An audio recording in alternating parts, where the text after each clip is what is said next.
White sauce pasta बनाते हैं, वो भी आटा में। जो रेगुलर हमारा रोटी का आटा है उससे मैंने पास्ता बनाया है। इसके पहले मैंने ऑलरेडी मैदा के साथ व्हाइट सॉस पास्ता का रेसिपी शेयर किया है, पर बहुत सारी डिमांड आई कि आप इसको आटा में बना के दिखाइए। तो आटा में मैंने हेल्दी व्हाइट सॉस पास्ता, जो बच्चों को बड़ों को, और स्वाद तो इतना अच्छा आता है। मैंने एक दो ट्रिक्स भी बताए हैं इसमें, आप जरूर इस रेसिपी से बनाइए। व्हाइट सॉस पास्ता आटे में बनाएंगे। ये मैंने इस तरीके का पास्ता लिया है, पेने पास्ता।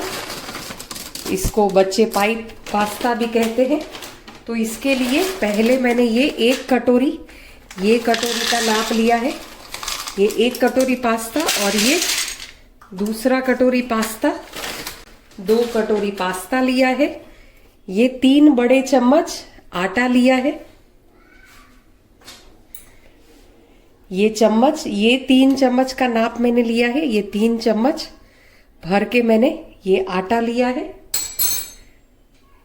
ये ब्रोकली मैंने छोटी छोटी काट ली है। गाजर लंबे लंबे काट लिए हैं।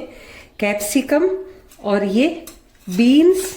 ये मैंने वेजिटेबल की क्वांटिटी थोड़ी सी ज्यादा रखी है, आप चाहे तो इसको कम कर सकते हैं। बटर मैंने 2 बड़े टुकड़े, एक ये लिया, एक छोटा सा टुकड़ा लिया है। बटर लेना है, फिर तेल, नमक और दूध मैंने ऑलरेडी 500 लीटर का एक पैकेट लिया है। और मैं एक ये 250 ml और लेती हूँ ये दूध। ओरेगानो हमें चाहिए, ओरेगानो मैंने निकाल के रखा है। तो इतना सामान कुल हमें चाहिए ये आटा का हेल्दी पास्ता बनाने के लिए। अब ये मैंने बड़े भगोने में पानी ले लिया है, इसको मैं उबालने रख देती हूँ। और ये दूसरी साइड पर हम पास्ता के लिए मैंने वेजिटेबल को सॉटे कर लेते हैं, उसके लिए ये कढ़ाई चढ़ा दी है। ये देखिए पास्ता का ये जो पैकेट है, इसमें से हमने 2 कटोरी लिया पूरा। इसका मतलब है ये 250 ग्राम जितना पास्ता हमने लिया है। अब ये कढ़ाई में पहले मैं ये छोटा बटर का टुकड़ा डाल देती हूँ। अब ये बटर मेल्ट हो चुका है। पहले ये कैप्सिकम, ये बीन्स और ये गाजर, इसको अब अच्छे से हमें बटर में फ्राई कर लेना है। जब तक ये वेजिटेबल्स अच्छे से फ्राई हो तब तक हम ये देखिए पानी में हमारा उबाल आ चुका है। अब इसमें इसी टाइम पर नमक ऐड करना है, क्योंकि बेसिकली पास्ता का अपना कोई स्वाद नहीं है, और अगर नमक अभी हमने ऐड नहीं किया तो फिर पास्ता फीका लगता है। और इसमें 1 चम्मच मैं तेल ऐड कर रही हूँ, और 1 चम्मच के ऊपर थोड़ा सा, और याद रखिए तेल ज़्यादा नहीं पड़ना चाहिए। अगर तेल ज़्यादा हो गया तो फिर पास्ता का जो सॉस है वो पास्ता के ऊपर चिपकता नहीं है। अब इसमें ये पास्ता मैंने डाल दिया। अब इसको बॉईल होने देते हैं, बीच बीच में हिलाएंगे 1-2 बार। अब इसमें मैं ब्रोकली ऐड कर दे रही हूँ।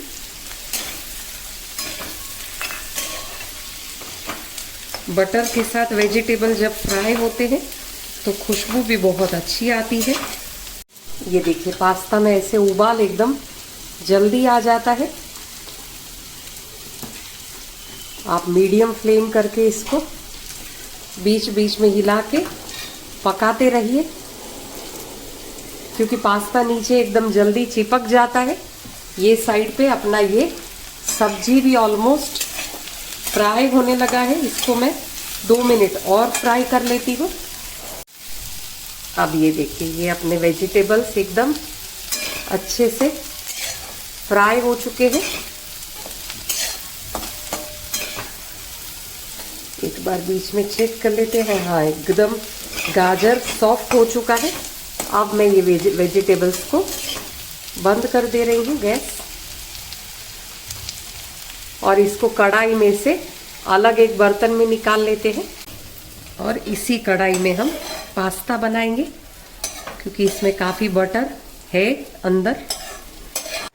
अब ये देखिए, ये पास्ता हमारा ऑलमोस्ट अच्छे से बॉईल हो चुका है। इसको हम एक बार चेक कर लेते हैं। ऐसे अगर स्मूथली कट हो पा रहा है, इसका मतलब है ये पास्ता हमारा बॉईल हो चुका है। हमको 20% कम ही बॉईल करना है, ताकि बाकी का बॉइलिंग वाइट सॉस जो है उसमें हो जाए। ये देखिए, आप कंपेयर करके भी देख सकते हैं। ऑलमोस्ट पास्ता का साइज इतना बड़ा हो चुका है। ये हमारा कच्चा पास्ता और ये बॉईल किया हुआ। अब इसको मैं बंद करके एक ये बर्तन में हम इसको स्ट्रेन कर लेते हैं पास्ता को।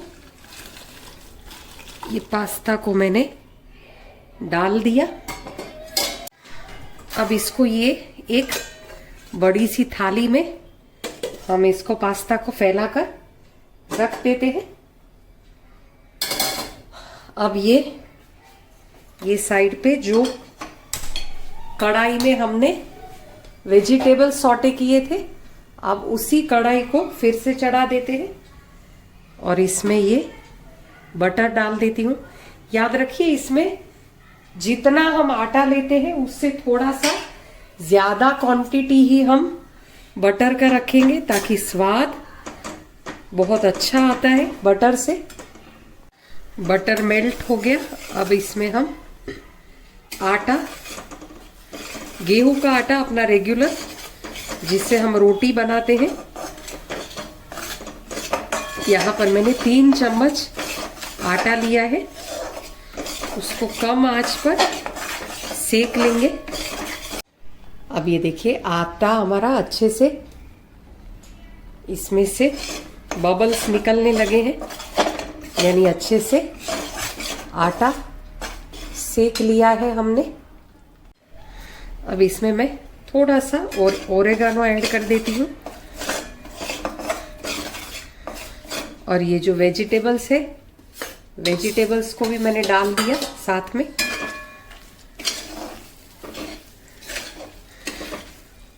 फ्लेम मैंने फास्ट कर दी है। और ये दूध का जो पैकेट है, इसको जनरली ये दूध के पैकेट को ऐसे ही खोलना चाहिए। हम इसको तोड़ देते हैं ये कट को, तो आप सोचिए पूरा इंडिया में अगर ये सारा एक एक तोड़कर अगर इतना इतना प्लास्टिक भी अगर अर्थ पर रहता है तो कितना ज्यादा प्लास्टिक जाएगा। तो इसको इसके साथ ही हम रखेंगे। अब ये और ऐसे काटने से आराम से ये प्लास्टिक इसमें अटैच रहेगा। अब ये दूध हमने डाल दिया।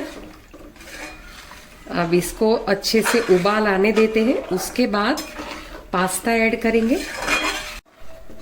ये देखिए, आप देख सकते हैं बिल्कुल लम्प्स भी नहीं है और गाढ़ा भी होने लगा है। तो मैं ये और ऐड कर दिया मैंने दूध। हमने आधा लीटर और उसके ऊपर 250 ml, यानी टोटल 750 ml हमने दूध लिया यहाँ पे। अब ये ग्रेवी थोड़ा सा हल्का सा गाढ़ा हो, उसके बाद मैं पास्ता डाल देती हूँ।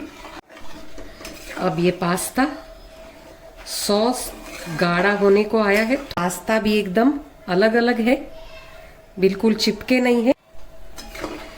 तो ये पास्ता मैंने ऐड कर दिया सारा। याद रखिए, हमने नमक नहीं डाला है। नमक इसमें अब डालने की ज़रूरत नहीं है, क्योंकि पास्ता को बॉईल करते वक्त ही हमने नमक डाला हुआ है। अब आप देख सकते हैं अपना पास्ता एकदम पास्ता सॉस गाढ़ा हो चुका है। अब ये बाकी का ओरेगानो मैंने डाल दिया। आपको अगर काली मिर्च का पाउडर अच्छा लगता है तो आप वो भी ऐड कर सकते हैं। कोई चिली फ्लेक्स भी डालते हैं, वो भी डाल सकते हैं। इसमें आपको अपने स्वाद के हिसाब से जो भी ऐड करना है आप कर सकते हैं। अब ये पास्ता को मैं सिर्फ 2 मिनट के लिए ढक कर गैस बंद कर छोड़ देती हूँ। 2 मिनट के बाद हम इसको खोलकर सर्व करेंगे ताकि पास्ता अच्छे से अंदर सॉफ्ट हो जाए। अब इसको खोलकर देख लेते हैं। गर्मा गर्म एकदम पास्ता हमारा रेडी है। ये देखिए सॉस भी इतना अच्छा सॉस बना है। तो ये देखिए ये मैं निकाल देती हूँ। आप देख सकते हैं एकदम पास्ता और ब्रोकली और गाजर। ये देखिए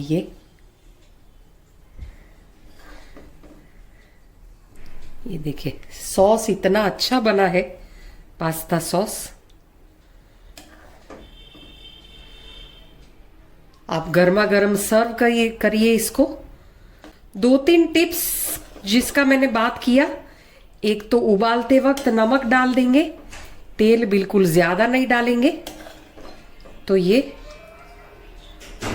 पास्ता एकदम रेडी है हमारा। आप जरूर बनाइए इसी रेसिपी से। और आटे का पास्ता है ये, एकदम हेल्दी। और आप जरूर मेरी चैनल को सब्सक्राइब करिए, लाइक करिए, शेयर करिए और कमेंट जरूर करिए।